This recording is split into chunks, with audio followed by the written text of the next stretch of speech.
छत्तीसगढ़ में वजारत के दावेदार कई हैं और अब बाकी बची सीट सिर्फ 10 है। ऐसे में वजारत की तकसीम के लिए कोशिश तेज हो गई है।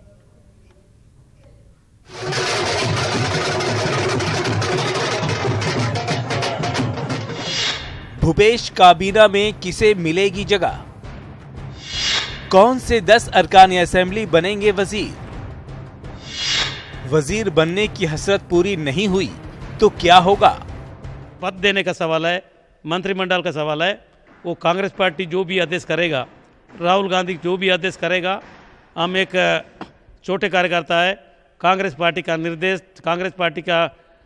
निर्देश का पालन जरूर करेंगे। अब ये तो माननीय मुख्यमंत्री जी के उसमें है कि वो अपनी टीम में किसको रखेंगे, तो मैं इसमें क्या कह सकता हूँ। बस्तर सरगुजा संभाग से भी हम सारे 14 के 14 सीटें जीतकर इस उम्मीद में जनता ने भेजी है कि वहाँ का विकास हो, और विकास होने के लिए सरकार में भागीदारी होना निश्चित होना चाहिए।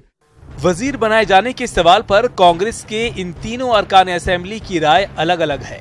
ऐसे में कांग्रेस के बाकी 62 अरकान असेंबली की राय कैसी होगी, ये अंदाजा लगाया जा सकता है।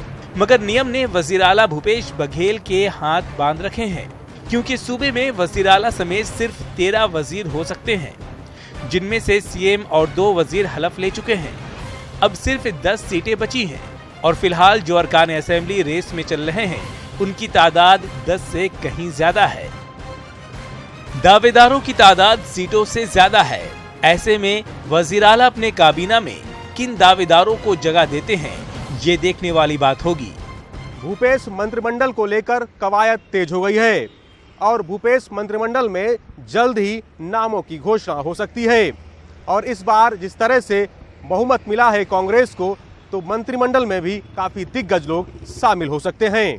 कैमरा पर्सन धर्मचंद साहू के साथ सुरेंद्र सिंह, छत्तीसगढ़, रायपुर।